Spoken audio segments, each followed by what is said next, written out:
দাও খোদা দাও আমায় আবার ওমার দারাজ দিন,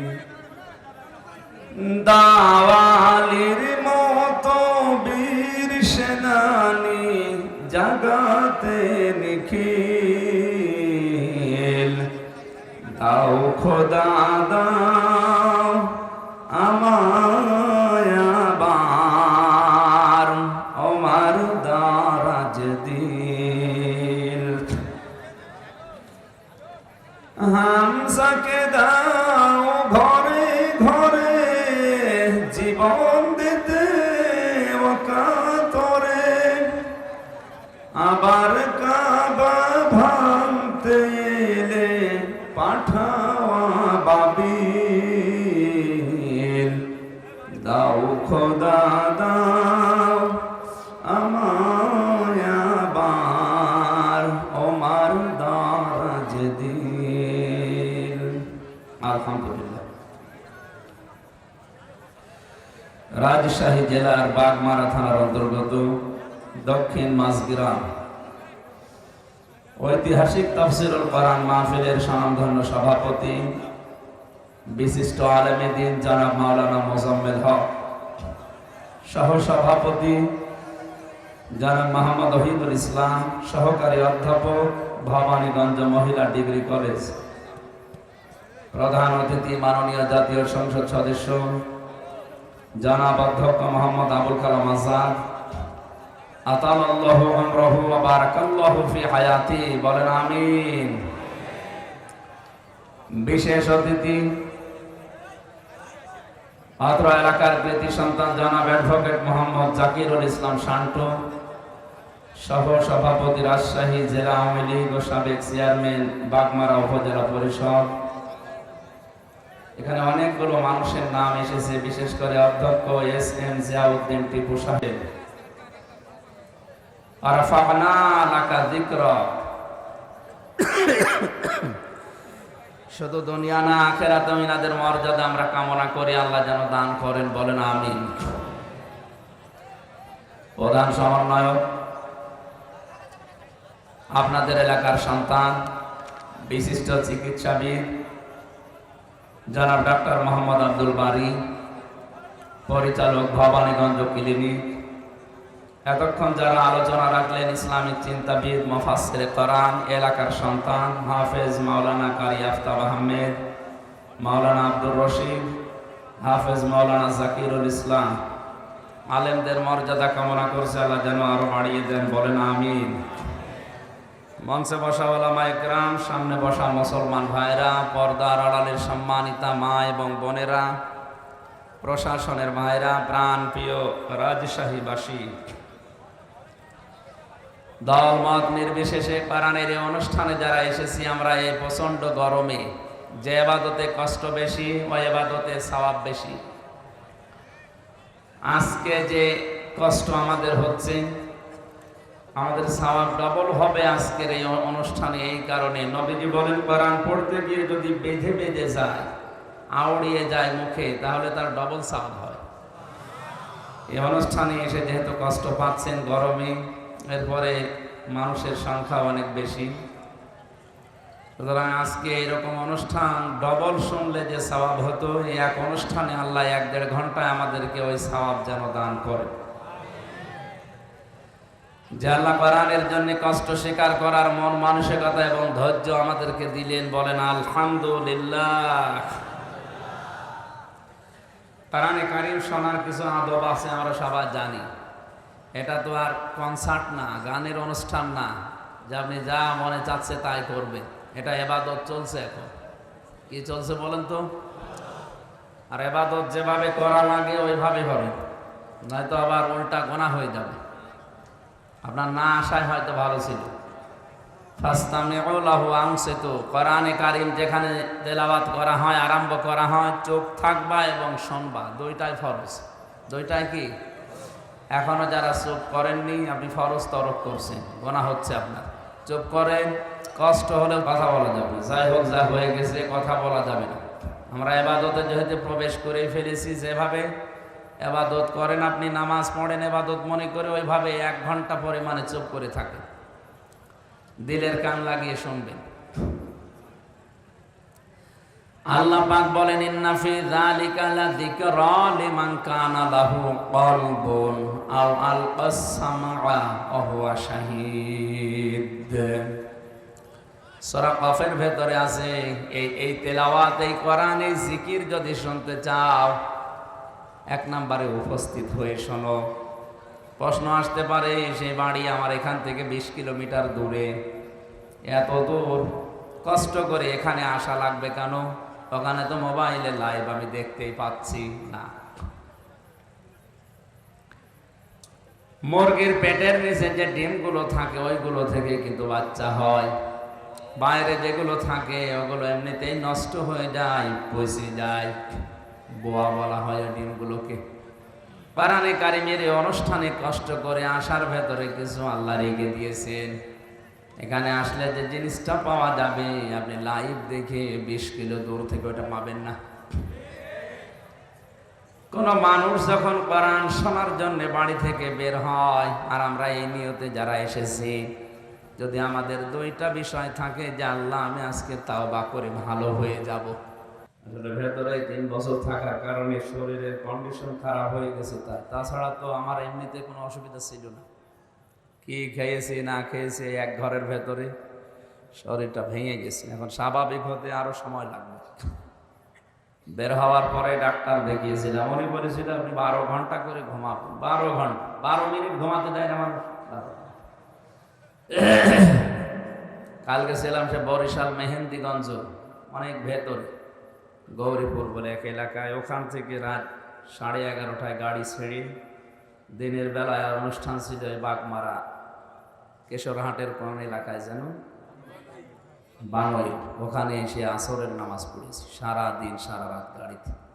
এরপরে আবার এখানে শরীর সাপোর্ট করলে আমার কিছু দরকার হবে না ইনশাল্লাহ। দোয়া করছি আপনাদের কাছে আল্লাহ যেন আমাকে সাপোর্ট করে।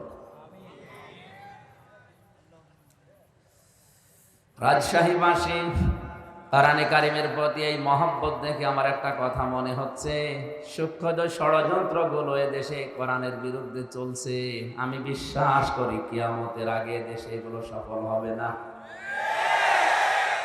আল্লাহ যেন আমার এই বিশ্বাসকে সত্যে পরিণত করেন, বলেন আমিন।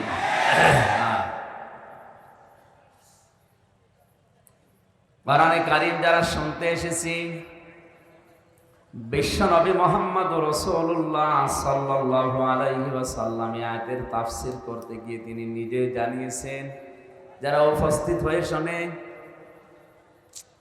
কি আশ্চর্য, এত কানে আওয়াজ আসলে তোমার কথা ভুলে যাবে। এমনি দাঁড়িয়ে থাকেন, যদি বসতে না জায়গা পান দাঁড়িয়ে জায়গাগুলো বিছিয়ে দিচ্ছে, বসে পড়ে। তো আগে থেকে এগুলো ঠিক করতে পারেননি, প্রায় 10টা পার হয়ে গেছে, এখন ঠিক করছে। তাড়াতাড়ি করেন, তাড়াতাড়ি করেন, কথা বলবেন না, এমনি বসে পড়েন। সুবহানাল্লাহ আলহামদুলিল্লাহ লা ইলাহা ইল্লাল্লাহ সুবহানাল্লাহ আলহামদুলিল্লাহ লা ইলাহা ইল্লাল্লাহ সুবহানাল্লাহ। এই বসতে এত দেরি লাগে আপনাদের? বসেন, তাড়াতাড়ি বসে পড়েন। সুবহানাল্লাহ আলহামদুলিল্লাহ লা ইলাহা লা ইলাহা ইল্লাল্লাহ মুহাম্মাদুর রাসূলুল্লাহ। রাজশাহীবাসী, আল্লাহ পাক বলেন, মানুষ যখন বাড়ি থেকে এই নিয়তে বের হয়েছে যে আল্লাহ আজকে আমি মাঝগ্রাম কোরআনের অনুষ্ঠানে যে তাওবা করে ভালো হয়ে যাব। কি আশ্চর্য না!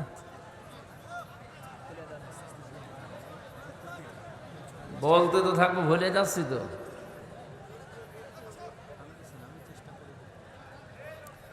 এইভাবে করলে হবে না, আমি মোনাজাত করে দিই। কথা বলা যাবে না, বারবার বলছি না কথা বলা যাবে না।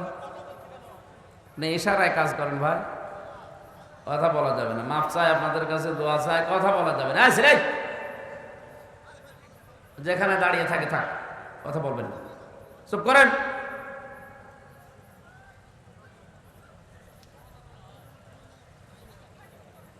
কোরআনে কারীম জানিয়েছে ইল্লা মা তাবা ওয়া আমানা ওয়া আমিলা আমালান সালিহান ফাউলাইকা ইউবাদদিলুল্লাহু সাইয়্যাতিহিম হাসানাত ইলা আখির আয়াত। আল্লাহ পাক সূরা ফুরকানের এই ৭৭ নাম্বার আয়াতে জানিয়েছেন, কোন মানুষ যদি এই নিয়ত করে বাড়ি থেকে আসে, আল্লাহ আমি আজকে তাওবা করে ভালো হয়ে যাব। এখানে আমার প্রশ্ন আলেমদের কাছে, তাওবা আর ইস্তেগফার এটা কিন্তু এক জিনিস না। এই দুইটার শব্দ অক্ষর আলাদা আলাদা। ইস্তেগফার আপনি সব সময় করতে পারেন, আস্তাগফিরুল্লাহ আস্তাগফিরুল্লাহ, আল্লাহুম্মা গফিরলি, আল্লাহ আমাকে মাফ করে দাও। কিন্তু তাওবা যদি কেউ করে, আল্লাহ পাক গ্যারান্টি দিয়েছেন তাওবা করলে ওর পেছনের যে অপরাধগুলো ছিল আমি আল্লাহ শুধু মাফ করে দেই না, ওই জায়গাটা পুরা ফাঁকা হয়ে যায়, পুরাটা নেকি দিয়ে ভরাট করে দে। আমার বয়স এখন ৩৩ বছর। এই ৩৩ বছরে যত অপরাধ জানা না জানা আমি করেছি, আজকের এই ময়দানে যদি সত্যিই তাওবা করার নিয়তে আমি বসি, আর যদি তাওবা করতে পারি, আর তাওবার উপরে যদি সত্যি সত্যি টিকে থাকতে পারি, কোরআনে কারীম গ্যারান্টি দিচ্ছে ফাউলাইকা ইউবাদদিলুল্লাহ, আল্লাহ যেন নিজের কুদরতি হাতের আঙ্গুল এভাবে দেখিয়েছেন। এটা তাফসীরে হাক্কানিতে পাবেন। আল্লাহ পাক যেন নিজের কুদরতি হাতে ভাবে আঙ্গুল দিয়ে ইশারা দিয়ে দেখাচ্ছেন রাজশাহী, বাগমারা আর এই মাছ গ্রামে এই ময়দানের মানুষগুলো, কি এই মানুষগুলো যারা তাওবা করার নিয়তে বসে আছে, ফাউলাইকা ইউবাদদিলুল্লাহ বাদদালা ইউবাদদিলু তাবদীলান ফাহুয়া মুবাদদিলুন, এটা বদল হয়ে যাবে, পাল্টিয়ে যাবে, পরিবর্তন হয়ে যাবে। সাইয়্যাতিহিম হাসানাত, দুইটাই বহু বচন। যত গুনাহ ছিল পুরা উল্টিয়ে ওইটাই নেকি দিয়ে পাল্টিয়ে দেব আমি আল্লাহ। এবার আমাদের প্রশ্ন হচ্ছে, তাওবা ইস্তেগফার তো সব সময় করছি, আল্লাহ আমারে মাফ করো, আমাকে মাফ করো, আস্তাগফিরুল্লাহ। গফার থেকে শব্দটা ইস্তেগফার বা ইস্তেগফার, আর তাওবা এটা কিন্তু ওই শব্দ না। আপনি যদি সত্যি এখানে বসে আজকে তাওবা করার নিয়ত করেন, কত বড় বিশাল একটা বেনিফিট পাওয়া যাচ্ছে। জাকিরুল ইসলাম শান্ত সাহেব 50 বছর বয়স, মনে করেন এই 50 বছরের দুনিয়ায় যত অপরাধ করেছে, যে ধরনের অপরাধ হোক, সব আজকে কোরআনের ইজ্জতে তাওবার খাতিরে আল্লাহ মাফ করে জায়গাটা নেকি দিয়ে ভরাট করে দেবে। এটা কি এমনি এমনি দেওয়ার কথা? তাওবাটা কি জিনিস? তাহলে আমাদের দেশে বিভিন্ন দরবারে গেলে মানুষকে তাওবা পড়ায় পীর সাহেবরা, যে আস্তাগফিরুল্লাহ রাব্বি মিন কুল্লি যামবি ওয়া আতুবু ইলাইহি, হয়ে গেল না। এটা তাওবার একটা বাক্য। কোরআনে কারীম জানিয়েছে, কোন মানুষ যদি সত্যি তাওবা করে তাহলে তাকে 2টা শর্ত মানা লাগবে, আর একটা সময় মেনটেন করা লাগবে। সূরা জুমার 24 নম্বর পারার 3 নম্বর পৃষ্ঠার 12 নম্বর লাইনের 53 নম্বর আয়াতে আল্লাহ দলিল দিয়েছেন, আমরা তাওবা যদি করতে চাই শর্ত মানা লাগবে কয়টা? আরো জোরে বলেন। সময় একটা। শর্তগুলো কি কি এবার দেখেন তো। এত বড় বিশাল লাভের জিনিস আল্লাহ আমাদেরকে ময়দানে আসার কারণে দিচ্ছে, এটা খেলা করার জন্য না। ওয়ানিবু ইলা রাব্বিকুম ওয়াসলিমু লাহু মিন ক্বাবলি আইয়াতিয়াকুমুল আযাবু সুম্মা লা তুনসারুন। এটা তাফসীরে ফি জিলালিল কোরআনে পাবেন। সাইয়্যিদ কুতুব শহীদ রহমাতুল্লাহ আলাইহি তাফসীর করতে গিয়ে লিখেছেন, কোন মানুষ যদি সত্যি তাওবা করে তাকে ফিরে আসা লাগবে এক নম্বরে আল্লাহর দিকে। কার দিকে? এই শব্দটা শুনতে যত সহজ মনে হচ্ছে, প্র্যাকটিক্যাল লাইফে শব্দটা মেলানো অত সহজ না। কোন মানুষ যদি বলে আল্লাহ আমি তোমার দিকে ফিরে আসলাম, এ কথা বলার কারণে তার জীবনে অনেক কিছু ছাড়া লাগতে পারে। কথার ওজন টের পাচ্ছেন আপনি? না, কথার ওজন টের পাওয়ার কথা আলেমদের। এ পৃথিবীতে কেউ যদি বলে আল্লাহ আমি তোমার দিকে ফিরে আসলাম, ওর জীবনে বহু জিনিস ছেড়ে দেওয়া লাগতে পারে। হয়তো এতদিন লাল পানি খেয়েছে, অনেক আনন্দে ছিল, ওই লাল পানি ছেড়ে দেওয়া লাগবে না? লাগবে না? এতদিন মেয়ে বউ বেটার বউকে বেপরদায় চালিয়েছে, কেউ যদি বলে আল্লাহ তোমার দিকে ফিরে আসলাম, ওইটাও ছেড়ে দেওয়া লাগবে। আর ওইটা ছেড়ে দেওয়া কি অত সহজ?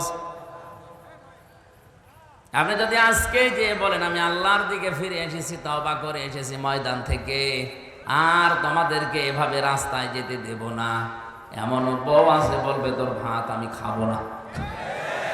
এই শব্দটা বলা যত সহজ ছিল, প্র্যাকটিক্যালি মিলানো অত সহজ। সূরা বুরুজের তাফসীরে পড়েছিলাম, ওই যে জালিম বাদশার নাম আমরা শুনেছি, তাকে ইউনূস, এই লোকটা জীবন্ত মানুষদেরকে অগ্নিকুণ্ডের ভেতরে যখন ফেলছিলেন, একটা ছোট মাসুম বাচ্চাকে প্রথমে যখন ফেলে দিয়েছে, তার মা কান্নাকাটি করছিল। আগুনের ভেতর থেকে বাচ্চাটা আওয়াজ দিচ্ছে, মা এটা আগুনের কুণ্ডলী না, এটা ফুল বাগান। তুমিও আমার মতো লা ইলাহা ইল্লাল্লাহ শব্দটা উচ্চারণ করে চলে আসো, আমার মতো তুমিও বাগানে থাকতে পারবে। এ দৃশ্য দেখে ওই বাদশার যে মন্ত্রী ছিল, সেও ছিল জালেম। এ দৃশ্য দেখার পরে চিন্তা করছে, প্রচন্ড অগ্নিকুণ্ডের ভেতরে, এ প্রজ্বলিত আগুনের ভেতরে যদি এ কালিমা পড়ার পরে ফুল বাগান মনে হয়, আমার জীবনের মন্ত্রিত্ব পাওয়ার পরও আমি এরকম বাগান পাইনি। আমি আজকেই তওবা করলাম, আমি ফিরে আসলাম। বাদশার কানে কথা যাওয়ার সঙ্গে সঙ্গে তার মন্ত্রিত্ব থেকে তাকে বাদ দিয়ে দিয়েছে। এত বড় কঠিন জিনিস হারানোর পরেও কিন্তু সে তাওবা ত্যাগ করেনি। আর আপনি আজকে এখান থেকে আনিব ইলা রব্বিকুম, এ শব্দ শোনার পরেই মনে করছেন তো সহজ শব্দ, আল্লাহর দিকে ফিরে আসা, এ আর কি? আপনি মিলিয়ে দেখেন আপনার জীবনে কত কিছু ছেড়ে দেওয়া লাগতে পারে। 2 নাম্বার শর্তটা আরো কঠিন, আসলিমু লাহু, আত্মসমর্পণ করা লাগবে। এটা শিখিয়েছিলেন আমাদের জাতির পিতা হযরত ইব্রাহিম নবী আলাইহিস সালাম। আত্মসমর্পণ আল্লাহর বিধানের সামনে কি করে করা লাগে, তার জীবনে 50টা পরীক্ষা দিয়ে তিনি আমাদেরকে দেখিয়েছেন। وَإِذِ ابْتَلَى إِبْرَاهِيمَ رَبُّهُ بِكَلِمَاتٍ فَأَتَمَّهُنَّ قَالَ إِنِّي جَاعِلُكَ لِلنَّاسِ إِمَامًا قَالَ وَمِنْ ذُرِّيَّتِي قَالَ لَا يَنَالُ عَهْدِي الظَّالِمِينَ। সূরা বাকারার 124 নম্বর আয়াতে আল্লাহ বলেন, আমি ইব্রাহিমকে পদে পদে পরীক্ষা নিয়েছি জীবনে। এখানে আয়াতে আমার আল্লাহ 50টা পরীক্ষার নাম দিয়েছেন। এটা তাফসিরে ফি জিলালিল কোরআনে পাবেন। প্রতিটি পরীক্ষায় হযরত ইব্রাহিম নবী উত্তীর্ণ হয়েছিলেন। তার ঈমানের যে পরীক্ষা ছিল, ঈমানের পরীক্ষা ছিল 10টা, আমলের পরীক্ষা ছিল 30টা, তার খাসলাত বা অভ্যাসের পরীক্ষা ছিল 10টা। এই 50টা পরীক্ষা পড়া কোরআনে আল্লাহ সাজিয়েছেন। আমি জেলখানায় 3টা বছর বসে বসে মাওলানা মামুনুল হকের সাথে আমি এই বিষয়গুলো শেয়ার করে করে সাবজেক্টগুলো বানিয়েছিলাম। 50টা পরীক্ষা যদি তাফসীর আকারে একটা একটা করে বলা হয় 50 দিন লাগবে, এত কথা আছে। ঈমানের পরীক্ষা মহান আল্লাহ তাকে 10টা নিয়েছিলেন। আমার তো বিষয়ে কথা নাই, জন্য আমি শুধু টাচ দেই। আমলের পরীক্ষা নিয়েছিলেন তার জীবনে 30টা। সূরা আহজাবের 34, 35, 35 নাম্বার আয়াতে আল্লাহ বিষয়গুলো তুলে ধরেছেন। সূরা তাওবার 111 নাম্বার, 12 নাম্বার আয়াতে এগুলো আল্লাহ তুলে ধরেছেন। সূরা মুমিনুনের 1 থেকে 12 নাম্বার আয়াত পর্যন্ত আল্লাহ বিষয়গুলো তুলে ধরেছেন। 30টা পরীক্ষায় তিনি 30টাই পাশ করেছিলেন। তার শরীরের ভেতরে স্বভাব সংক্রান্ত কিছু বিষয় আল্লাহ পরীক্ষা নিয়েছিলেন। 10টা পরীক্ষায় তিনি উত্তীর্ণ। এই 50টা পরীক্ষায় পাশ করার পরে আল্লাহ তাকে ঘোষণা দিয়ে জানিয়েছেন, তোমাকে আমি মানব জাতির জন্য নেতা ইমাম বানিয়ে দিলাম। হযরত ইব্রাহিম সঙ্গে সঙ্গে বলেছিলেন, আল্লাহ নেতৃত্ব দেওয়ার এই গুণাবলী এটা কি শুধু আমিই পেয়েছি, নাকি আমার সন্তান আদি দুনিয়ায় যারা আসবে তারাও এটা পাবে, যে তারাও নেতৃত্ব দিতে পারবে? ভালো করে শুনবেন। আমার সন্তান আদি যারা আছে তারা কি নেতৃত্ব দিতে পারবে মানব জাতিকে? আল্লাহ পাক সঙ্গে সঙ্গে জবাব দিয়েছিলেন,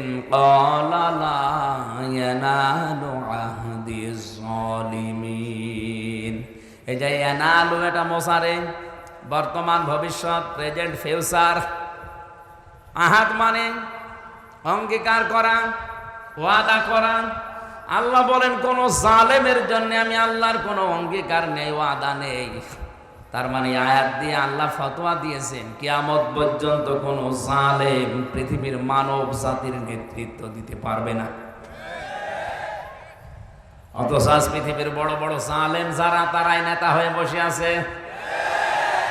তারা আজ ইমানদারদেরকে নিষেধ করে যে তোমরা এ লাইনে আসার দরকার নেই। আরে ভাই, আপনি তো জুলুম করছেন আপনার নফসের উপরে, আপনি জুলুম করছেন আপনার জনগণের উপরে, আপনি জুলুম করছেন ফিলিস্তিনের মানুষের উপরে। আপনার জন্যে এই শব্দটা বলা মানায় না, তোর জন্যে। এই নেতানিয়াহুর মতো এই জঘন্যতম বেয়াদবকে আপনি বলা সাজে না, ওরে বলা লাগবে তুই। তোর জন্য পৃথিবীতে নেতৃত্ব দেওয়াই জায়েজ নেই। তোর অনুসারে দুনিয়াতে যারা আছে তাদেরও নেতৃত্ব দেওয়া হারাম। আপনি কি মনে করছেন ওরা আল্লাহ একজন আছে বিশ্বাস করে না? করে। কেন? অহংকার করে, হিংসা করে শুধু আমাদের নবীকে ওরা মানে নাই। এই জন্য ওদের উপরে আল্লাহ নিজে লানত দিয়েছেন। দলালাত, গমরাহি, এই শব্দটা ওদের উপরে চাপিয়ে দিয়েছেন। প্রতিদিন আমরা লক্ষ লক্ষ মুসলমানেরা ওদের জন্য বরদোয়া করি, গায়রিল মাগদুবি আলাইহিম ওয়ালাদ-দাল্লিন। এই শব্দটা বলা হয় না? 17 ওয়াক্ত নামাজ, 17 রাকাত নামাজ যদি কেউ ফরজ নামাজও পড়ে প্রতিদিন, সুন্নত নফল মুস্তাহাব নাও পড়ে, শুধু ফরজ নামাজ পড়ে, তাও 17 বার এই বরদোয়া আপনি ইহুদি খ্রিস্টানদের উপরে দিতে আসেন 5 ওয়াক্ত নামাজে। আর যদি নফল সুন্নত পড়েন, ওয়াজিব পড়েন, তাহলে কয়েকশো বার আপনার মুখ দিয়ে আল্লাহ একটা কথাই বের করে নিচ্ছে, বলো যে তোমাদের উপরে আল্লাহর লানত, গজব, তোমরা গোমরাহ। কিয়ামত পর্যন্ত ইহুদিদের উপরে আল্লাহর লানত, আল্লাহর গজব। তাফসীরে আমি যে 2টা কারণ পেয়েছি এদের উপরে গজব নাযিল করা, আল্লাহ রাব্বুল আলামিন 2টা কারণের ভেতরে দিয়েছেন। ওরা সত্যকে সত্য জানার পরেও মানত না, হিংসা করে, অহংকার করে। ওদের তাওরাতে, ওদের ইনজিলে লেখা ছিল আমাদের নবী মুহাম্মদুর রাসূলুল্লাহ শেষ নবী, সর্বশ্রেষ্ঠ নবী।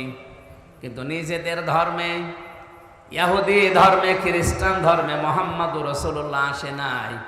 এই কারণে তারা জানার পরও অহংকার করে, যে সত্যকে সত্য জানার পরে যদি কেউ হিংসা করে, অহংকার করে, না মানে, আল্লাহ পাক বলেন কিয়ামত পর্যন্ত তার উপরে আমার লানত, আমার বরদোয়া, আমার গজব। বলেন নাউজুবিল্লাহ। এই আয়াত পড়ার পরে মনে হচ্ছে এটা শুধু এখন আর ইহুদি খ্রিস্টানদের উপরে নেই, এটা আমাদের উপরেও এখন চাপতেছে। কারণ এখানে হাজারো মুসলমান সত্যকে সত্য জানার পরও আজ অনেকে মানতে চায় না, হিংসা করে আর অহংকার করে। ও কিন্তু জানে যে কুষ্টিয়া থেকে আমির হামজা এসেছে, ওর বাবার কথা বলবে না, কথা বললে কোরআন দিয়েই বলবে, দলিল দিয়েই কথা বলে। এরপরও হিংসা করে মানে না, না এ তো আমার দলের মুরিদ না, এ তো আমার দলের লোক না। যে হিংসা করে অহংকার করে মানে না, এগুলো এক প্রকার ইহুদি খ্রিস্টানদের মতো। রাজশাহী বিভাগে নেই।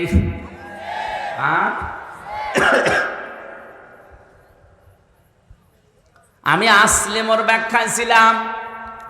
জাতির পিতা ইব্রাহিম আলাইহিস সালাম আসলিমও করেছিলেন যেভাবে, উম্মতি মুহাম্মদি আমরা যারা দাবি করছি যে তাওবা করে ভালো হয়ে যাব, আমরা যদি তার মতো আসলিমও করতে পারি। গাছের মাথায় বসে কোড়াল দিয়ে কাঠ কাটছিলেন। আল্লাহ পাক বলেন আসলিম ইয়া ইব্রাহিম, হে ইব্রাহিম আত্মসমর্পণ করো। গাছের মাথায় বসে প্রশ্ন করেছিলেন কিভাবে, বলেন ওখান থেকে খাতনা করো। ওই যে ইব্রাহিম নবীর স্বভাব সংক্রান্ত যে 10টা বিষয় বলেছিলাম, পরীক্ষা নিয়েছিলেন আল্লাহ, তার ভেতরে খাতনা করা একটা। এটা ইব্রাহিম নবীর সুন্নাহ। তাকে যে 10টা বিষয় তার শারীরিক পরীক্ষা আল্লাহ নিয়েছিলেন, তার ভেতরে এই খাতনা করা একটা। গাছের মাথায় বসে কোড়াল দিয়ে কাঠ বাদ দিয়ে খাতনা করে বললেন আসলামতু লিরাব্বিল আলামিন। হে আল্লাহ, আমি আত্মসমর্পণ করলাম তোমার বিধানের সামনে। এখন আমার নিজের বলতে আর কোনো কথা নেই, তোমার কথাই আমার কথা। রাজশাহীবাসী এই শব্দটা আমি যত সহজে বললাম, আপনি নিজের বাস্তব জীবনে এত সহজে কি মিলানো সম্ভব? বলেন।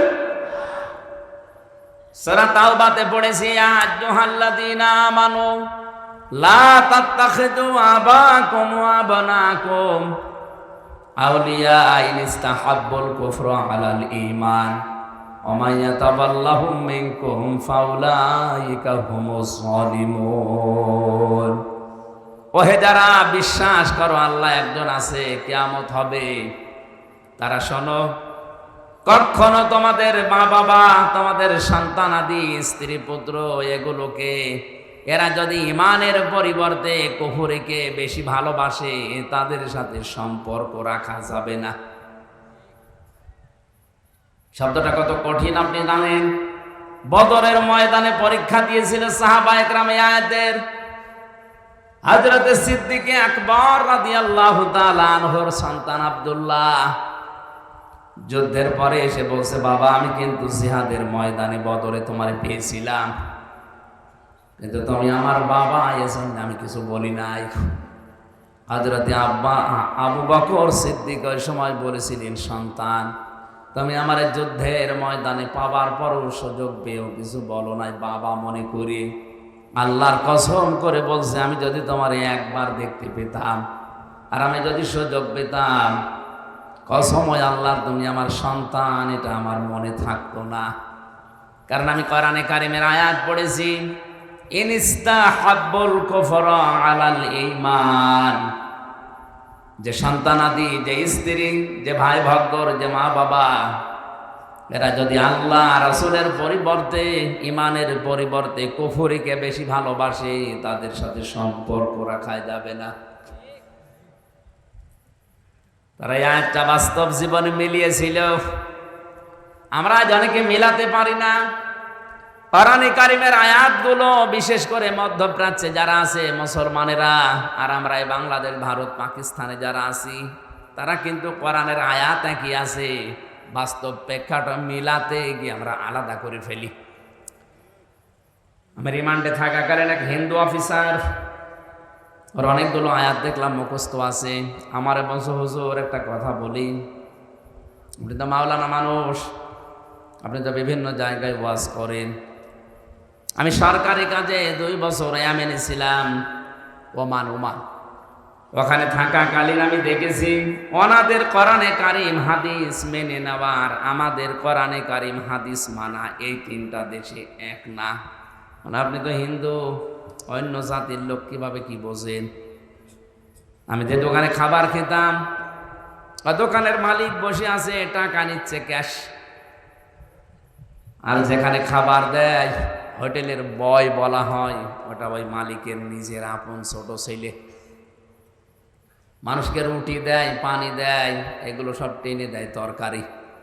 ডাক দিয়ে একদিন বললাম, ভাই আপনি এই দোকানের মালিক, এত টাকা পয়সা আপনার, আর আপনার নিজের ছেলে, ওকে মানুষের মতো মানুষ না করে ওরে বড় একটা জায়গায় তুলে না দিয়ে আপনি কি করেছেন? ছেলেকে হোটেলের বয় বানিয়েছেন।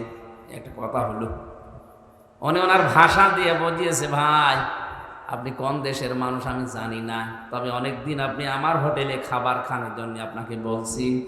এটা আমার নিজের ছেলে হতে পারে। কোরআনে কারিম এবং নবীর হাদিস আমার সামনে আছে। ইয়া আইয়ুহাল্লাযীনা আমানু ইন্না মিন আযওয়াজিকুম ওয়া আওলাদিকুম আদুওয়াল লাকুম ফাহযারুহুম ইলা আখিরি আয়াত। ওই হিন্দু অফিসার আমাকে বলছিল, হুজুর এ দোকানের মালিক আমাকে কোরআনে কারিমের সূরা তাগাবনের এই 14 নাম্বার 15 নাম্বার আয়াত আমাকে শোনালো। আমারও কোরআনের অনেক আয়াত মুখস্থ আছে, আমি বাংলা সহ মুখস্থ করেছি। আমাকে অনেক বোঝাতে চেয়েছে যে আল্লাহ পাক জানিয়েছেন, ইমানদারেরা তোমাদের স্ত্রী সন্তান কখনো কখনো তোমাদের শত্রু হয়ে দেখা দেবে, সুতরাং তাদের থেকে সতর্ক থাকবা। আমার এই সন্তানটাকে আমি যা মনে করি, আপনাকেও আমি একই জিনিস মনে করি। কারণ আল মুসলিম আখুল মুসলিম, মুসলমান মুসলমানের ভাই। আপনি জাতিতে কি আপনাকে তো আমি চিনি না, কিন্তু মুসলমান মনে করি বলছি। আমার এই নিজের আপন সন্তানকে আমি যা মনে করি, পৃথিবীর 175 কোটি মুসলমানকে আমি তাই মনে করি না। এখানে বোঝার চেষ্টা করেন তো কথাটা কি বোঝাতে চাইলেন তিনি। যে আমার দায়িত্ব ছিল নবীর হাদিস অনুযায়ী আমার এই সন্তানের একটা সুন্দর নাম রাখা, আমি ওর নাম রেখে দিয়েছি আব্দুর রহমান। 2 নাম্বারে ওকে আমি দ্বীনের শিক্ষা দেওয়া, এটা আমার দায়িত্ব ছিল। দ্বীনের শিক্ষা মানে হাফেজ মাওলানা শায়েখ বানানো লাগবে না, ইসলাম মানতে যতটুকু প্রয়োজন অতটুকু শিক্ষা দেওয়া ফরজ আমি শিখিয়েছি। অন্তত ইসলামের যে মৌলিক জিনিস এগুলো মানতে পারে। 3 নাম্বারে ওকে একটা সৎ পাত্রী দেখে পাত্রস্থ করা আমার দায়িত্ব ছিল, আমি একটা সৎ পাত্রী দেখে ওকে বিয়ে দিয়েছি। 4 নাম্বারে ওকে একটা হালাল কর্মজীবন তৈরি করে দেওয়া আমার দায়িত্ব ছিল, আমি দিয়েছি আমার সামর্থ্য অনুযায়ী। আমার দোকানেও কর্মচারী হয়ে কাজ করেন, মনে করেন 20,000 টাকা বেতন পায়, এটা দিয়ে ওর সংসার হালাল ভাবে ভালোভাবে ওর স্ত্রী নিয়ে চলছে, কোনো অসুবিধা নেই। আমি তো আর ওর জন্যে 5 লাখ 10 লাখ 20 লাখ টাকা খরচ করে হারাম কোনো কাজে সুপারিশ করে একটা চেয়ারে বসিয়ে দিতে পারি না। কথাটার ওজন কত আপনি টের পাচ্ছেন? আজ বাংলার 1734 জন মানুষ দায়িত্বে আছে। এই ওয়ামানের এই দোকানদার মুসলমানের মতো যদি এদের মন মানসিকতা তৈরি হয়ে যেত, এই দেশে ঘুষ নেওয়ার জন্য পিটিয়েও লোক পাওয়া যেত না। তিনি কি বোঝাতে চেয়েছেন? যে আমার এই সন্তানের উপরে হাদিস অনুযায়ী 4টা দায়িত্ব ছিল আপনার, আমি পালন করেছি। আমি কোরআনের আয়াতও সামনে রেখেছি। যেহেতু আমার শত্রু, ওর থেকে সতর্ক থাকা লাগবে। ওকে এমন জায়গায় আমি তুলে দিতে পারি না যে জায়গায় যে ও যেখানে বসার যোগ্যতা রাখে না। আমি টাকা পয়সা ঘুষ দিয়ে প্রভাব প্রতিপত্তি খাটিয়ে ওই চেয়ারে ওরে বসিয়ে দিলাম। ওইটার কারণে ওই চেয়ারে বসে ও আরো হাজারো অন্যায় করবে। আপনি বলেন তো, এই নিয়মটা বাংলাদেশে এখন কেউ মানছে না? এই জন্য ওনাদের কোরআনে কারিমের আয়াতগুলো মানা আর আমাদের দেশের মানুষের কোরআনের আয়াত মানা একই আয়াত, কিন্তু মেনে নেওয়ার সিস্টেমটা এক না। আজ আমরা এই মন মানসিকতা নিয়ে যদি তৈরি হতে পারতাম যে ঈমান এবং আল্লাহর পরিবর্তে যারা কুফরিকে, শিরিককে, বেদাতকে বেশি ভালো মনে করে, ও আমার সন্তান হলো আমার শত্রু, ও আমার স্ত্রী হলো আমার শত্রু, ওর থেকে আমার সতর্ক থাকা লাগবে। হ্যাঁ, ওর প্রতি আমার যে দায়িত্বগুলো আছে জায়েজ পর্যায়ে আমি জীবন থাকতে পালন করে যাব। ওকে আমার দ্বীনের শিক্ষা দেওয়ার দরকার ছিল, আমি শিক্ষা দিয়ে দিয়েছি। আজকে দুপুর বেলা যেখানে মাহফিল ছিল আমি বলেছিলাম এদেশে বাংলাদেশে একজনের 4টা ছেলে, সব হায়ার এডুকেটেড, সব উচ্চ শিক্ষিত, আর 2টা মেয়ে। 6 ভাই বোন মিলে বাবার সম্পদগুলো নিজেদের নামে লিখে দিয়ে এই 95 বছর বয়সী এই বৃদ্ধকে পাঠিয়ে দিয়েছে রাস্তায়। যা অনেকে শোনার পরে একটু আফসোস করলো, দেখলাম বলছেন নাউজুবিল্লাহ। কেন আপনি নাউজুবিল্লাহ বলবেন? এ দোষ কি শুধুমাত্র ওই 6 ছেলে মেয়ের? ওই মুরব্বীর দোষ নেই? ওর যে 4টা দায়িত্ব ছিল, একটাও পালন করে নাই। ছেলে মেয়েদের নাম রাখার ক্ষেত্রেও ও এমন এমন নাম রেখেছে, নামের ভেতরে প্রভাব আছে। নাম রেখে দেয় ডেঞ্জার। ডেঞ্জার মানে কি? অত বড় হয় ভয়ঙ্করী হবে।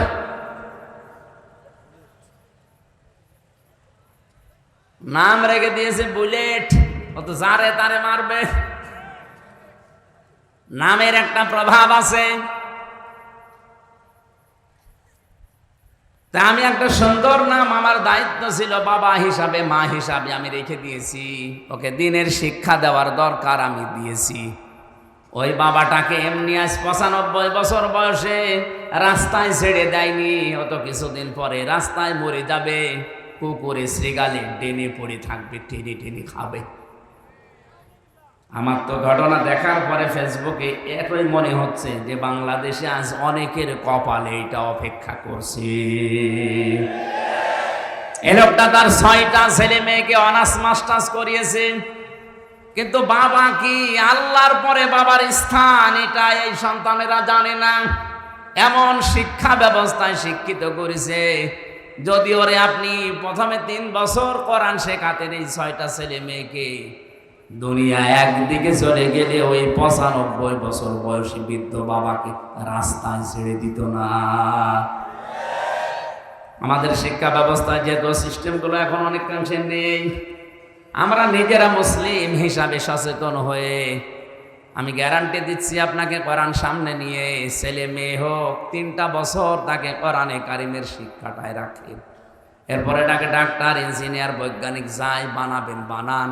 ও যত বড় হবে কোনো দিন ও এইটা ভুলবে না যে আপনি কিন্তু আল্লাহর পরে আপনার স্থান। এখনো পর্যন্ত যদি ওই মুরব্বীর মতো রাস্তায় শেষ বয়সে আসতে না চান, ডেনে পড়ে মরে কুকুরের খাবার হতে না চান, ছেলে মেয়েদেরকে এখনো 3 বছর কোরআনে কারিমের শিক্ষায় অভ্যস্ত করেন। দোকানদার ওনাকে বলছে, ভাই আমি 3 বছর আমার কোরআনে কারিম শিক্ষার যে ব্যবস্থা আমাদের শিক্ষা ব্যবস্থায় ছিল, আমার সন্তানকে আমি শিখিয়েছি। ও ইসলামের মৌলিক বিষয়গুলো এখন জানে, যে 5 ওয়াক্ত নামাজ পড়া লাগে, রোজা রাখার আগে রমজানে সম্পদ এই পরিমাণ থাকলে যাকাত দেওয়া লাগে, এই পরিমাণ সম্পদ থাকলে হজ করা লাগে, আল্লাহর পরে মার বাবার স্থান, এই মৌলিক বিষয়গুলো ওর জানা আছে, আমি ওকে জানিয়ে দিয়েছি। 3 নম্বরে ওকে একটা সৎ পাত্রী দেখে আমি পাত্রস্থ করেছি। বিয়ে দেওয়ার সময় আমি ওর শ্বশুরের কাছ থেকে যৌতুক নেইনি। যে সমস্ত বাবার মারা ছেলে মেয়েকে বিয়ে দেওয়ার সময় যৌতুক নেন, আপনি ছেলেকে মেয়ের বাবার কাছে বিক্রি করে দিয়েছেন। আপনি হয়তো টের পাচ্ছেন না গোপনে কি হয়। যৌতুক নিয়ে যারা বিয়ে করে ওরা সারা জীবন ওই স্ত্রী লোকের কাছে গোলামের মতো থাকে। কিছু হলে কিন্তু রাতে খোঁটা দেবে। এই কথা বলছেন না কেন? আপনি তো ছেলে বিয়ে দেননি, ছেলেকে আপনি বিক্রি করে দিয়েছেন। আমার ছেলেকে আমি ওই করি নাই, আমার ছেলেকে আমি একটা সৎ পাত্রী দেখে যৌতুক নেইনি, বিয়ে দিয়ে এনেছি। আর আমাদের দেশে যৌতুক নেইও। 4 নম্বরে ওকে আমি একটা হালাল কর্মজীবন আমার সামর্থ্য অনুযায়ী তৈরি করে দিয়েছি। আজ বাংলার প্রতিটি বাবা, প্রতিটি দায়িত্বশীল যদি এই মনে করে কোরআনের এই আয়াতটা, সূরা তাগাবুনের এই আয়াতটা মেনে নিত, বাংলাদেশে আল্লাহর কসম ঘুষ চলতো না। প্রত্যেকটি মানুষের ভেতরে এই সেন্স থাকতো যে কার জন্য আমি করব। আমার ছেলের জন্যে, আমার গ্রামের ছেলের জন্যে, কুষ্টিয়ার জেলার ছেলের জন্যে, রাজশাহীর ছেলেও তা, কুষ্টিয়ার ছেলেও তা, আমার নিজের আপন ছেলেও তা, সবই আমার কাছে সমান। শত্রু হতে পারে, শত্রু হলেও কুষ্টিয়ার ছেলেও শত্রু হতে পারে। কথা বলেন না কেন? আল্লাহ আমাদেরকে কোরআনের আয়াতটা এইভাবে অনুধাবন করে মানার তৌফিক দান, বলেন আমিন। হযরত ইব্রাহিম নবী আলাইহিস সালাম যেভাবে আত্মসমর্পণ করেছিলেন, সত্যি সত্যি যদি ওভাবে আল্লাহর 500 বিধান আছে কোরআনে, জানার পরে আপনি মাথা নত করে দেন, স্যালেন্ডার করেন, এই দুইটা শর্ত মানবেন। কখন? মিন ক্বাবলি আন ইয়াতিয়াকুমুল আযাবু সুম্মা লা তুনসারুন। আল্লাহ পাক বলেন ওই আযাব আসার পূর্বে তোমার এই দুইটা শর্ত মানা লাগবে, যখন তোমাদেরকে আর সাহায্য করা হবে না। রাজশাহীবাসী মন খুলে বলেন, আমাদেরকে সাহায্য করা হবে না কখন? মরণের সময়। কখন? বলেন বলেন। আর মরণ তো আসবে 71 সালে। কখন? 41। এখন বসে আসি, দাঁড়াতেও না পারি, কথা বলেন না কেন? সুতরাং আমাকে শর্ত মেনে নেওয়া লাগবে দুইটা, সময় মেনটেন করা লাগবে একটা। শর্ত তো আমরা কম বেশি জানলাম, অনেকে মেনে নেওয়ার সিদ্ধান্ত হয়তো নিয়েছে যে আল্লাহর দিকে আমি আজকে ফিরে আসব, আল্লাহর বিধানের সামনে আমি আত্মসমর্পণ করব, এতে যদি অনেক কিছু ছেড়ে দেওয়া লাগে আমি রাজি আছি। ইব্রাহিম নবী ছাড় দিয়েছিলেন না? তার বাবাকে ছেড়ে দিয়েছেন। যখন আগুনে ফেলছিল ওই কঠিন মুহূর্তে তিনি তাকিয়ে দেখলেন যে চড়কা আছে, চড়ক গাছ, এটা তার বাবা পর্যন্ত ধরে ঘোরাচ্ছে। তিনি কেঁদে ফেললেন, ডাক দিয়ে বলে, রব্বুল আলামিন, দুনিয়ায় বিপদে পড়লে মানুষ বাবা আসে সাহায্য করার জন্যে, আর আমি আজকে দেখতে পেলাম আমার বাবা নিজে আমাকে আগুনে ফেলার জন্যে নিজে চড়ক গাছ ধরে ঘোরাচ্ছে। আমার বিশ্বাস হয়ে গেছে আসমান জমিনে তুমি ছাড়া আর কেউ নেই, মাবুদ তুমি আমাকে বাঁচাও। ফেরেশতা এসেছিল, তিনি নেননি। আল্লাহ পাক তার এই ঈমানটা দেখার পরে আগুন পর্যন্ত ফুল বাগান বানিয়ে দিয়েছেন। সালামান শব্দ দিয়ে পুরা আগুনের বাগান, আগুনের কুণ্ডলকে আল্লাহ সালামান দিয়ে বেহেশতের বাগান বানিয়ে দিয়েছেন। আমার রাজশাহীবাসী, আমি আবার বলছি, এই শর্ত দুইটা যদি সত্যি আজকের এই ময়দানে এসে আমরা মেনে নেওয়ার সিদ্ধান্ত নিতে পারি, আর সময়টা যদি মেনটেন করতে পারি যে না 41, 71 না, এখনই মরণ এসে যেতে পারে, সুতরাং আমি এখনই পরিবর্তন হয়ে গেলাম। আল্লাহর ঘোষণা মিথ্যা হবে না। বাড়ি যাওয়ার আগে আপনাকে মনে হবে যে আপনার মা কেবল প্রসাব করেছে, আপনি বেগুনা ব্যক্তির মতো হয়ে যাবেন। এই নিয়তেই তো আমরা এসেছি নাকি? বলেন।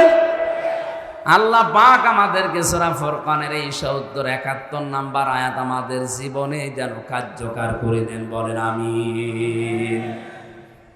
দরুদ আর সালাম পড়ে আজকের তেলাওয়াতকৃত আয়াত, গুরুত্বপূর্ণ দুইটা আয়াত পড়েছে সূরা হিজর থেকে, 43-44 নাম্বার আয়াত।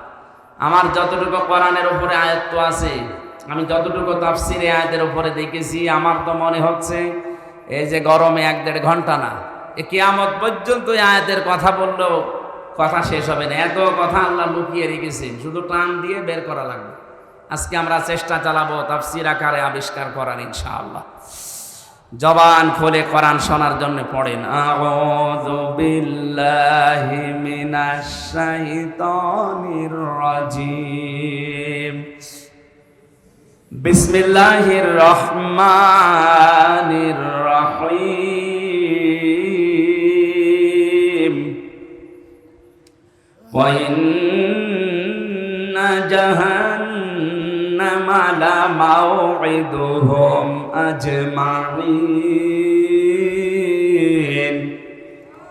লাহা সাবআতু আবওয়াব, লিকুল্লি বাবিম মিনহুম জুজউম মাকসুম।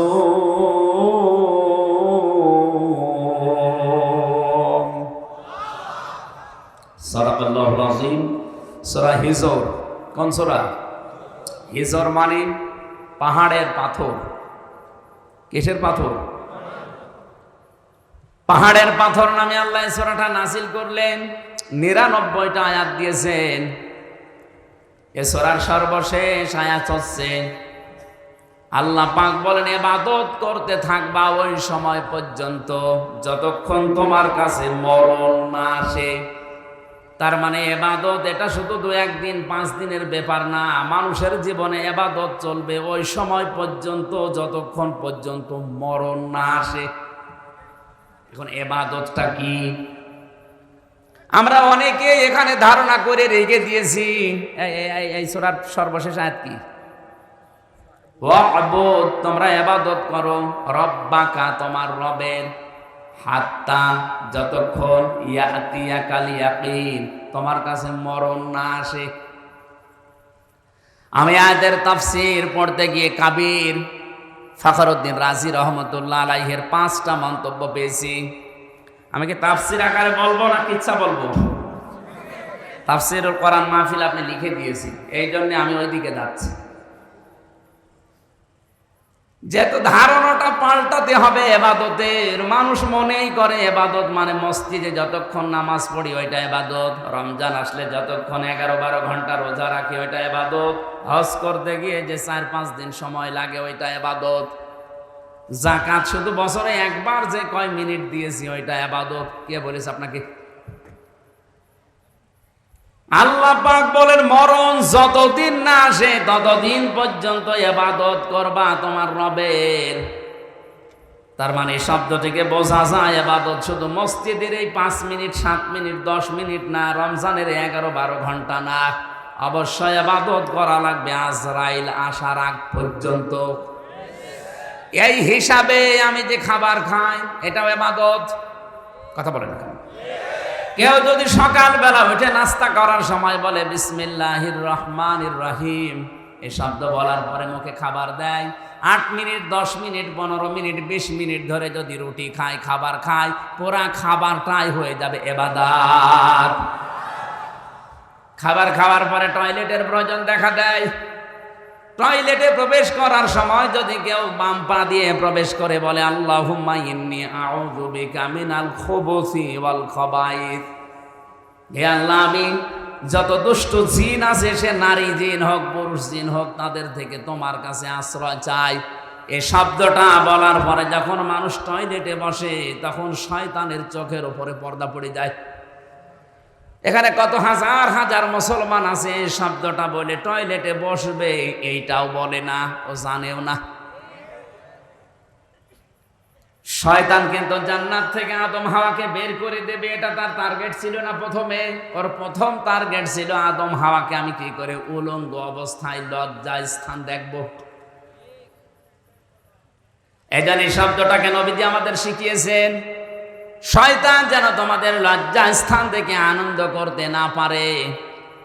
আজ যারা নিজেদের শরীরকে উন্মুক্ত করে গোপন অঙ্গগুলো মানুষকে দেখিয়ে আনন্দ পায়, বুঝবেন ওইটার ভেতরে আর শয়তানের ভেতরে কোনো পার্থক্য নেই।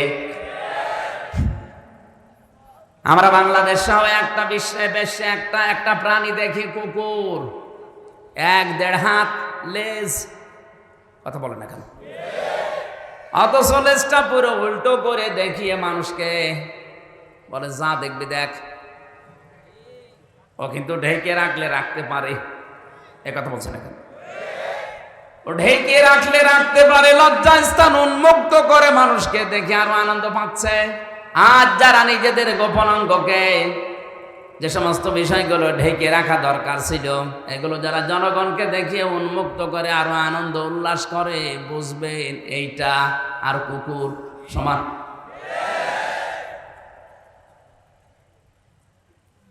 শয়তান সবচাইতে বেশি খুশি হয় যৌনতা ছড়াতে পারলে। যখন দেখে মানুষ উলঙ্গ অর্ধ উলঙ্গ হয়ে রাস্তাঘাটে আসে, শয়তান তখন তাকে জাল হিসাবে ব্যবহার করে। তাহলে যে সমস্ত মহিলারা বেপরদায় রাস্তায় আসে, বুঝবেন ওটা মহিলা না, ওইটা শয়তানের জাল। এর রাজশাহী নেই।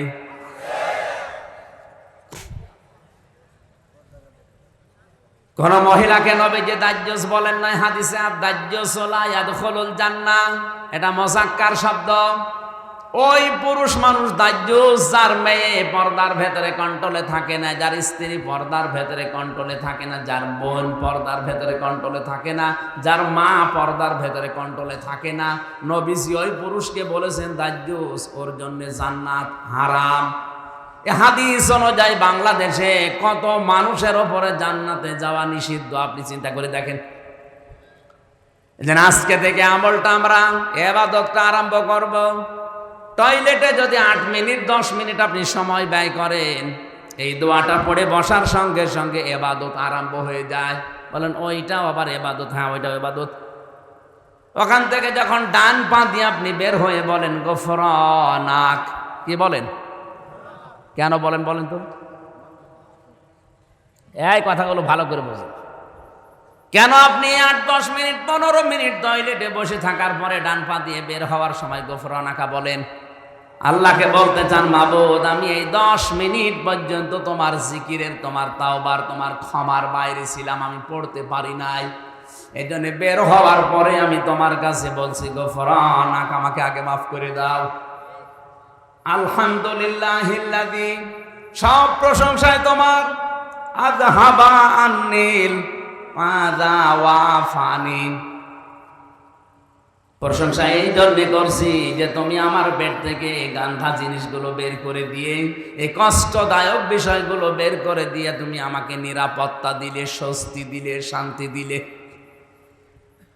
এই শব্দটা শুধু বলা না, বাস্তবে যদি আমার আল্লাহ সত্যি এটা বন্ধ করে দিত, টয়লেট যদি কারো বন্ধ হয়ে যায়, প্রসাব যদি বন্ধ হয়ে যায়, ডাক্তার আছে, আমারও কয়েকদিন আগে চট্টগ্রামে থাকাকালীন বন্ধ হয়ে গিয়েছিল প্রসাব। ডাক্তারকে দেখানোর পরে আমারে বলছে 12,000 টাকা খরচ হবে এটা আবার চালু করার জন্য।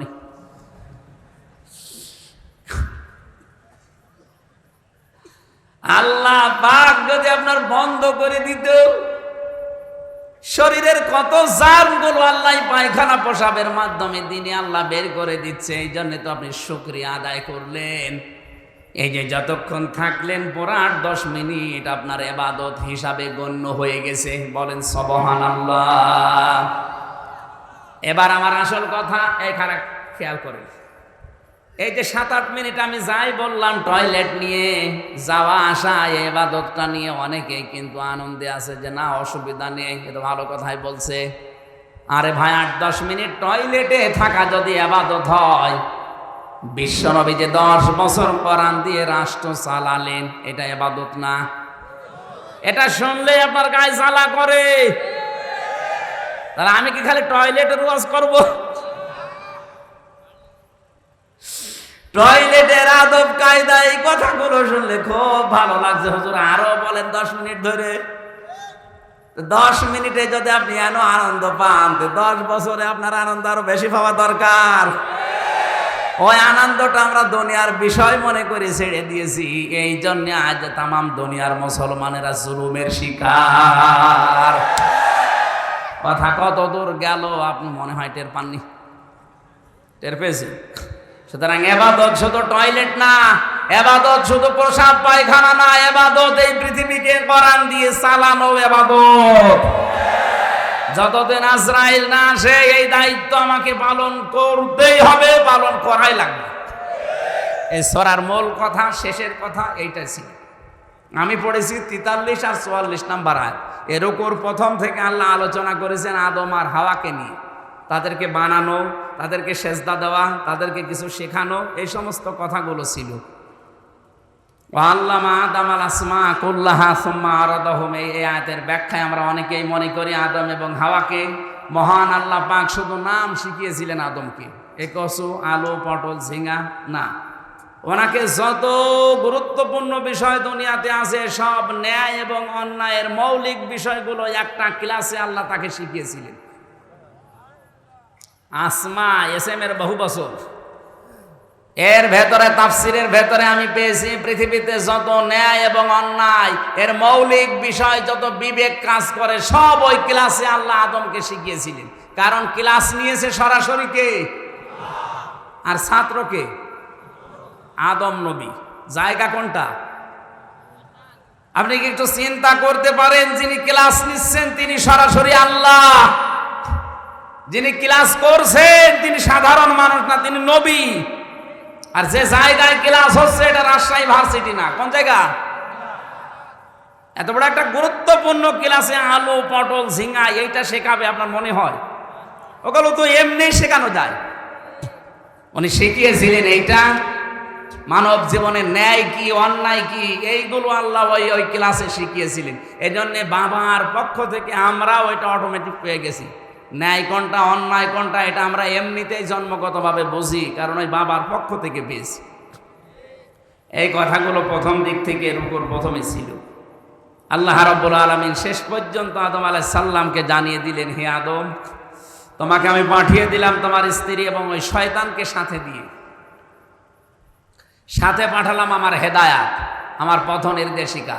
যদি মেনে আসতে পারো, যেখান থেকে পাঠিয়ে দিলাম আবার এই জায়গায় ফিরিয়ে নিয়ে আসবো। আর যদি মেনে নিয়ে আসতে না পারো, ওয়া ইন্না জাহান্নামা লামাউইদুহুম আজমাইন, যারা মানবে না তাদেরকে ওই শয়তানের সাথে একত্রিত অবস্থায় জাহান্নামে পাঠাবো। কোন জায়গায় বলেন বলেন। এবার আলোচনা শুরু করছে আয়াত থেকে। আল্লাহ রাব্বুল আলামিন যে হেদায়েত বাণী পাঠিয়েছেন যুগে যুগে, তার সর্বশেষ হেদায়েতের নাম হচ্ছে কোরআনে কারীম। হুদাল লিন্নাস, হাদা বায়ানুল লিন্নাস। এই কোরআনে কারীম থাকার পরেও যারা আল্লাহর বিধানগুলো মেনে চলতে পারে না, ব্যর্থ হয়, ওই মানুষগুলোকে আল্লাহ শয়তানের সাথে জাহান্নামে একত্রিত করবেন। এই জন্য আজমাইন বহু বচন দিয়েছেন।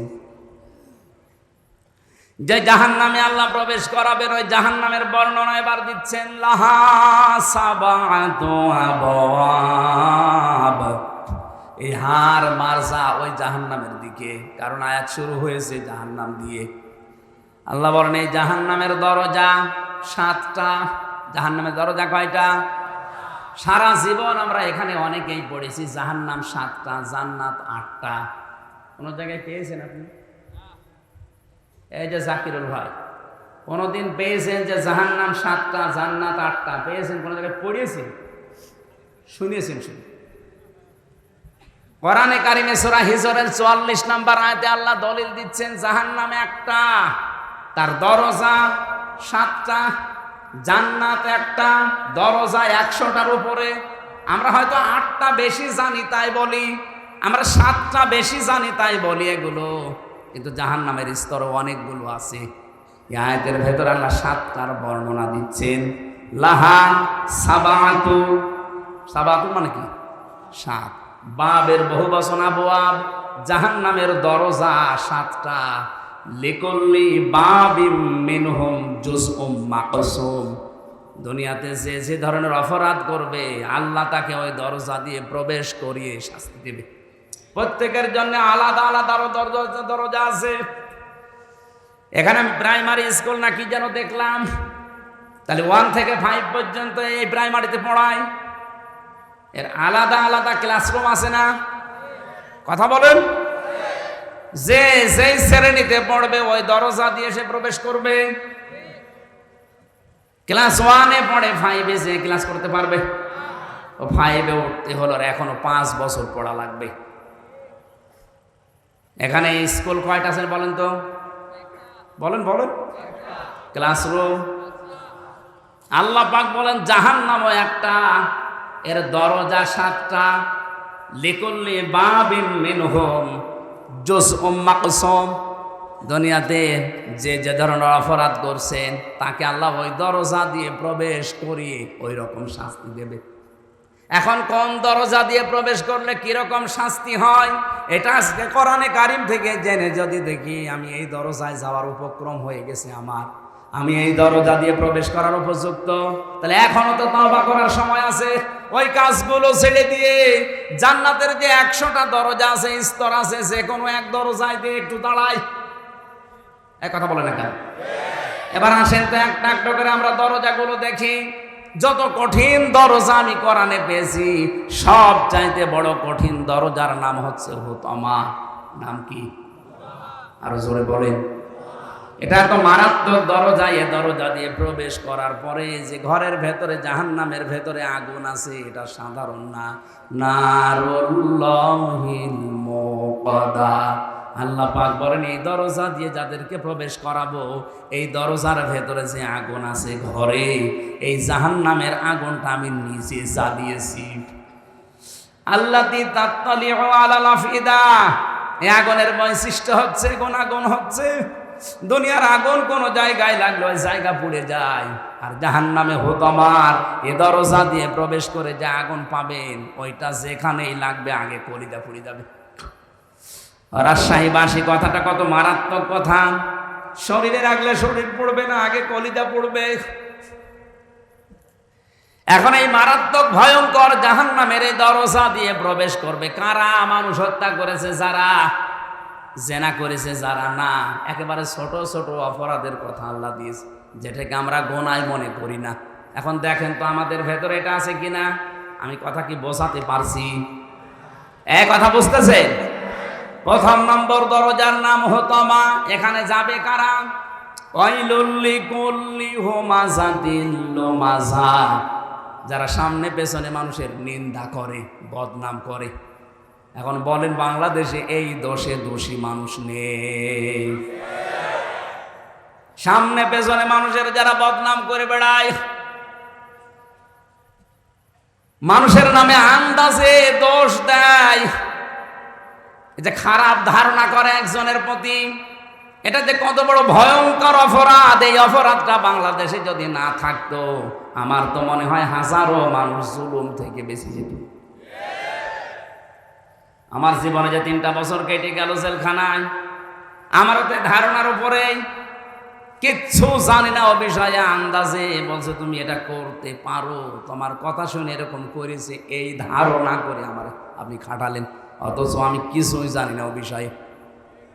শুধু আমি একা না, হাজারো মানুষ আজ এই ধারণার বশবর্তী হয়ে মিথ্যা অভিযোগে অভিযুক্ত হয়ে অনেকেই বিভিন্ন জেলখানায় আছে।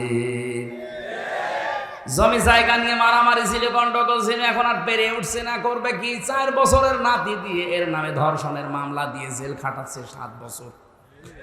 আপনার বিশ্বাস না হলে আপনি রাজশাহী চলেন, গাজীপুরের কাশিমপুর কারাগারে আমরা 10,000 মানুষ ছিলাম, 4 জেল মিলে।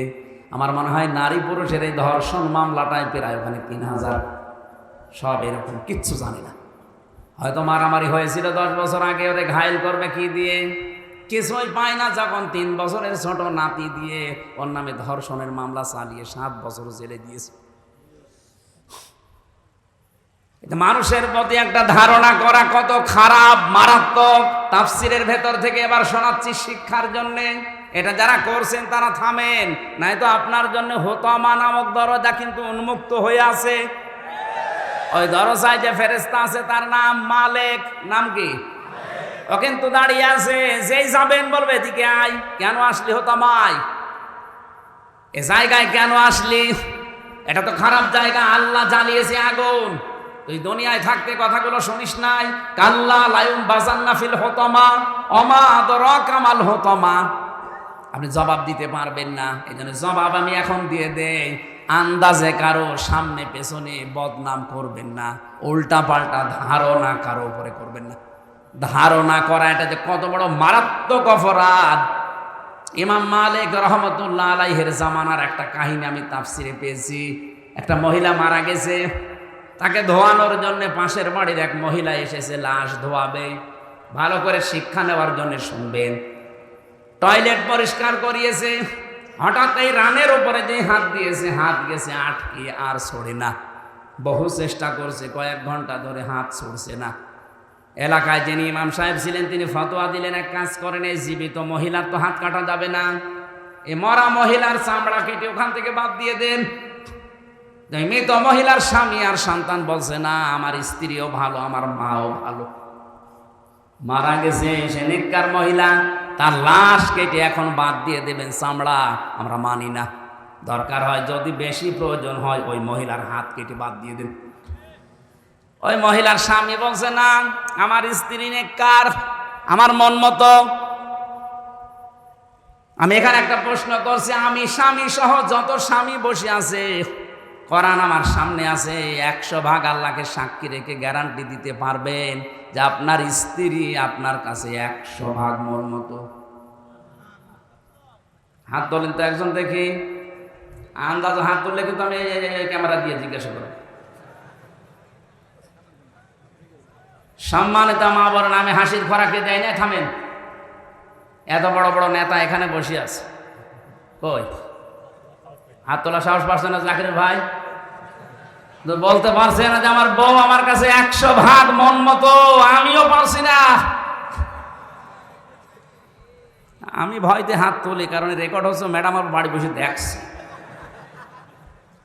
না। সম্মানিত মা বোনেরা যারা বসে আছেন, কারা জানি না বিভিন্ন মহিলা প্যান্ডেলে, আর এটা তো মহিলা প্যান্ডেলে 10,000 20,000 মহিলা না, তাম পৃথিবী এখন লাইভ চলছে, এটা লক্ষ লক্ষ মহিলারা এখন এর সামনে বসে আছে। এখানে যদি 50,000 মানুষ থাকে, একটা বুড়ো মানুষ হাত তুলিস, ও আজ বাদে কাল কবরে যাওয়ার কথা।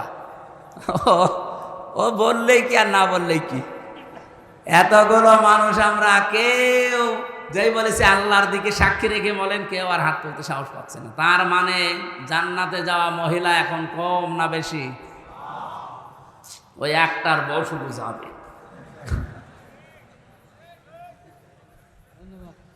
আলহামদুলিল্লাহ, যাক, বুড়ো মানুষ হলো ভালো। আপনার বউর জন্য আমরা দোয়া করব। আপনি হাসতেছেন, বলেন তো, একটা মানুষ বাদ দিয়ে কেউ সাহস পাইল না। এ লোকটা যখন বলেছে আমার বউ আমার মন মতো, আমি হাত কাটতে দেব না, আমি তো এসেছিলাম উপকার করার জন্য, আর এখন আমার এই বিপদে ফেল, তখন বলছে ঠিক আছে এভাবে থাকো, পোশাক পায়খানা তো প্রয়োজন হয়েছে এই মহিলার, কিন্তু হাত তো ছড়ে না, কি করবে। শেষে ওই দেশের প্রধান বিচারপতি ছিলেন ইমাম মালিক রহমতুল্লাহ আলাই, মদিনায় তিনি বাস করেন। ঘোড়ায় নিয়ে তাকিয়ে, ঘোড়ায় চড়িয়ে নিয়ে আসা হচ্ছে। এই মহিলার কাছে পর্দা দিয়ে ঘিরে দিয়ে প্রশ্ন করছে ইমাম মালিক, হে আল্লাহর বান্দি, কি কি হয়েছে সঠিকভাবে বলবা, মিথ্যা কথার আশ্রয় নিলে কিন্তু আমি ধরে ফেলবো। ঘোড়া থেকে প্রথম থেকে একটা একটা করে বলছে, আমি এই করেছিলাম, আমি তো আপন মনে এসে লাশ ধোয়ানোর জন্য প্রসাব পায়খানা পরিষ্কার করিয়ে শুধু রানের উপরে হাত দিয়েছি, আর হাতটা আটকিয়ে গেছে।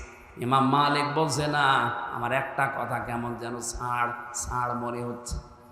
আর একটা কথা এর ভেতরে আছে গোপন, সত্যি করে বলো কি? আমার কাছে কিন্তু কোরআন আর হাদিসের রাডার আছে, আমি ধরে ফেলবো। ধমক দেওয়ার পরে মেয়েটা বলছে, ইমাম, আমি যখন লাশ ধোয়াতে চাচ্ছিলাম, প্রসাব পায়খানা পরিষ্কার করিয়ে যখন রানের উপরে হাত দিয়েছি, ওই সময় এই মহিলার প্রতি একটা খারাপ ধারণা নিক্ষেপ করেছিলাম। ওকে মনে মনে বলেছিলাম, কাউকে আমি শোনাইনি, মনে মনে আমি বলেছিলাম তুমি তো উপরে ফিটফাট, কিন্তু ভেতরে তোমার তো সদরঘাট। কারণ হচ্ছে এই তোমার বাড়িতে আমি একটা পুরুষ মানুষকে একদিন প্রবেশ করতে দেখেছিলাম, পরবর্তীতে জানতে পারলাম ওইটা আসলেই ওর আপন নিজের বড় ভাইয়ের ছেলে। বলেন তো, ভাইয়ের ছেলে ওই মেয়েটার সম্পর্কে কি হয়? ফুফু। কি হয়? ফুফু বোঝেন? 14 জন মহিলার সাথে, 14 জন পুরুষের সাথে একজন মহিলার দেখা করা যায় যাচ্ছে কয়জন? তার ভেতরে ভাইয়ের ছেলে নেই। এই কথা বুঝতেছেন? এই তো মাহারাম পুরুষ, এই 14 জনের ভেতরে ভাইয়ের ছেলে, আপন ভাইয়ের ছেলে হলে যায় যাচ্ছে। না জেনে খারাপ মন্তব্যর উপর নিক্ষেপ করেছিলাম। আল্লাহর নবী জানিয়েছেন, মান সালিমাল মুসলিমুনা মিন লিসানিহি ওয়া ইয়াদিহি। আমি হাদিসটা প্রথমে পড়েছিলাম। আল্লাহর নবী জানিয়েছেন, ওইটাই তো মুসলমান যার হাতের দ্বারা, মুখের দ্বারা অন্য মুসলমানের নিরাপদ থাকে। তোমার হাতের দ্বারা, তোমার এই মুখের দ্বারা এমন একটা কিছু নিক্ষেপ করেছিলে যেটার দ্বারা এই মহিলার উপর একটা কলঙ্কের দাগ পড়েছে তার চরিত্রে, অথচ ওই দোষ এই মহিলা করে নাই। যে পুরুষকে তুমি বের হতে চেয়ে দেখেছিলে, ওটা তার আপন ভাইয়ের ছেলে, ওটা তার ফুফু হয়। কি হয়? বলেন বলেন। ফুফুর সাথে মায়ের সাথে কোনো খারাপ ধারণা করে মেনে নেওয়া যায়? আর এটা জায়েজ আছে।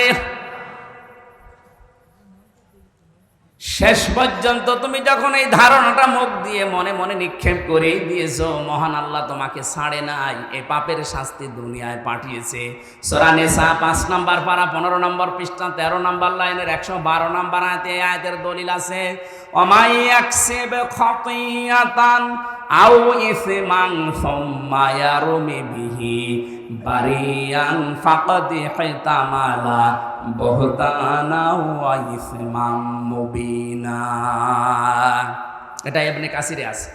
আল্লাহ পাক বলেন দুনিয়াতে এমন বহু মানুষ আছে নিজে অন্যায় করে, আর অন্যায়টা যখন হয়ে যায় তখন একটা নিরপরাধ মানুষের ঘাড়ের উপরে দোষটা চাপিয়ে নিজে ভালো সাজে। এই দেশে নেই? এই কথা বলে না কেন? নিজে অন্যায় কাজ করেন, নিজে ঘুষ খান, নিজে সুদ খান, আর একটা নিরপরাধ মানুষের উপরে দোষটা চাপিয়ে দিয়ে তার জীবনটা নষ্ট করে দেন। আল্লাহ বলেন ফাকাদ ইহতামালা বুহতানাও ওয়া ইসমাম মুবিনা। এরকম অপরাধ যারা করে তারা যেন প্রকাশ্য পাপের বোঝা বহন করে নিয়ে বেড়ায়। আজ হয়তো আমরা এটা দেখতে পাচ্ছি না, তাই যদি আদম নবীর ওই শরীয়ত থাকতো তাহলে গোনাগুলো আজ আমরা দেখতে পেতাম, আপনি রাস্তায় বের হতে পারতেন না। বাংলাদেশে বহু মামলা যারা দায়ের করে, এই মামলাগুলোর আয়ু যারা আছে, মামলাগুলোর বাদী যারা আছে, আমার তো মনে হয় হাজারো মানুষ ধরা খেত, রাস্তায় বের হতে পারতো না। তুমি যখন এই অন্যায়টা করেই ফেলেছ, তোমার শাস্তি আছে কোরআনে কারিমে দুইটা। ওয়াল্লাযীনা ইয়ারমুনাল মুহসানাতি সুম্মা লাম ইয়াতু বিআরবা'তি শুহাদা ফাজলিদুহুম সামানিনা ওয়ালা তাকবালু লাহুম শাহাদাতান আবাদা ইলা আখিরি আয়াত। সূরা নূরের 4 নম্বর আয়াতটা তিনি তেলাওয়াত করলেন। উপস্থিত স্বামী দুইজন আছে, ওর স্বামী আর মৃত মহিলার স্বামী, দুইজনকে বললেন আমি প্রধান বিচারপতি এই দেশের, কোরআনে কারিম দিয়ে রায় দিয়ে দিলাম, এই মহিলা যদি নিরপরাধ কোনো নেককার মহিলার উপরে জেনার তহমত, ধর্ষণের তহমত, ব্যভিচারের তহমত লাগায়, আর যদি 4 জন সাক্ষী জোগাড় করতে না পারে, তাহলে তার প্রথম শাস্তি 80টা বেত মারা। 2 নাম্বার, কোনো দিন তার সাক্ষী আর কবুল হবে না, আদালতে গ্রহণ করা হবে না। ওর যেহেতু সাক্ষী নেই, তাহলে 80টা বেত মারা লাগবে এখন, আর জীবনে বেঁচে থাকতে ওর সাক্ষী আর আদালতে গ্রহণ হবে না।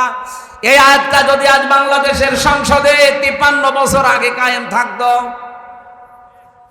এই কথা বলছেন, কত মানুষের সাক্ষী এমনি বাতিল হয়ে যেত।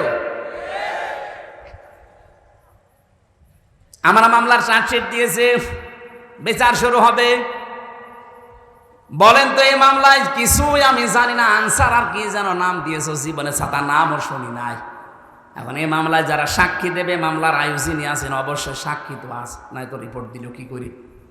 এই সাক্ষী যারা দেবে, কোরআন আমার সামনে, আল্লাহর কসমে মামলায় যারা সাক্ষী দেবে, বলেন একটা কথা সত্য বলতে পারবে না, সব বানিয়ে মিথ্যা কথা বলা লাগবে।